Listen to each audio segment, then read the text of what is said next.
कभी कभी जिस इंसान से पूरी दुनिया डरती है वही दिल से सबसे साफ होता है। एक शांत गांव के किनारे एक टूटा फूटा मिट्टी का घर था। वहीं रहती थी एक बूढ़ी औरत, अकेली, बिल्कुल अकेली। गांव वाले उससे डरते थे, बच्चों को सख्त मना था। उस घर के पास मत जाना, वो चुड़ैल है।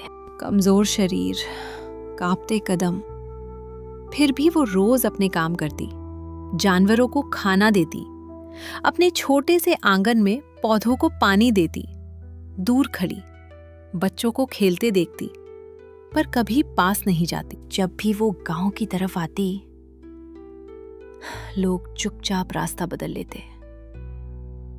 हर रोज अर्जुन उसी रास्ते से घर जाता था और हर दिन उसकी नजर उस बूढ़ी औरत पर पड़ती जो हमेशा किसी न किसी परेशानी से जूझ रही होती।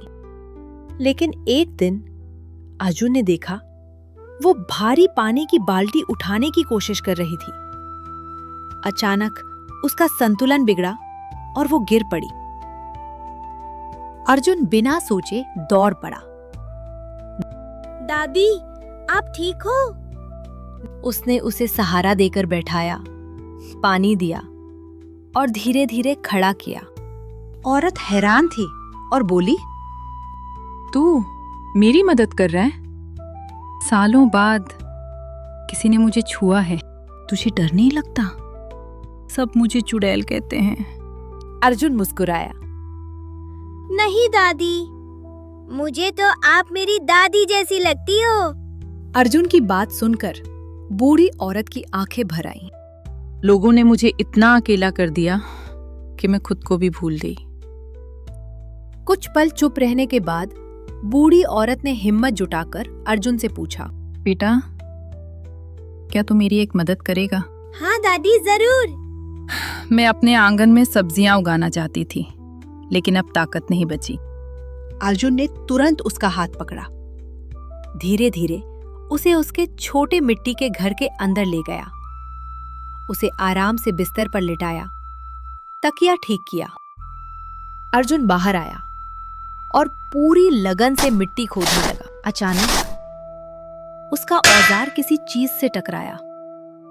उसने मिट्टी हटाई और एक पुराना मटका बाहर निकला। जब उसने मटका खोला, उसकी आंखें चौड़ी हो गईं। अंदर सोना, गहने, सिक्के। वो घबराया भी और खुश भी। वो मटका उठाकर अंदर भागा, लेकिन कमरे में सन्नाटा था। दिए की हल्की रोशनी में वो बिस्तर पर शांत पड़ी थी। दादी? कोई जवाब नहीं। अर्जुन समझ गया, वो अब नहीं रही। उसकी नजर एक कपड़े पर पड़ी। उसने खोला। अंदर एक चिट्ठी थी। कांपते हाथों से पढ़ा, ये खजाना उसी का है जो मुझे इंसान समझे और मेरी मदद करे। अर्जुन की आंखों में आंसू थे। वो धीरे धीरे घर से बाहर निकला। अब उसके पास सिर्फ सोना नहीं था, बल्कि एक बहुत बड़ी सीख थी। क्योंकि असली खजाना धन नहीं होता, बल्कि इंसानियत होती है।